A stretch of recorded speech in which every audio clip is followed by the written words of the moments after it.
আমি বলব না একদম ওই জায়গাটাতে আমরা পুরোপুরিভাবে পৌঁছাই গেছি।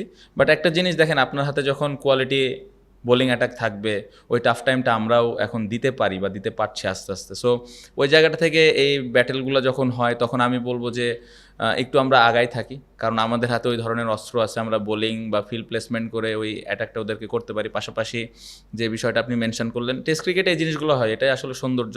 সো ওই জায়গাটাতে ওই মোমেন্টগুলোতে যারা মেন্টালি জিতবে, আমার মনে হয় বোলিং ব্যাটিংয়েও তখন বাড়তি একটা সুবিধা বোলাররা পায়। সো এটা ভালো লেগেছে অ্যাজ এ ক্যাপ্টেন, যখন দেখি যে মাঠে ওই টাফ টাইমটাও আমরা দিতে পারছি, এটা অবশ্যই একটা ভালো লাগার বিষয়। এরকম খুব কমই হয়েছে, এবং আমরা সবসময় ড্রেসিং রুমে আলাপ করতাম যে ক্রাঞ্চ মোমেন্টে বা টাফ টাইমে কিভাবে আমরা একটা দল হিসেবে দলকে একটা ভালো অবস্থানে নিয়ে যেতে পারি।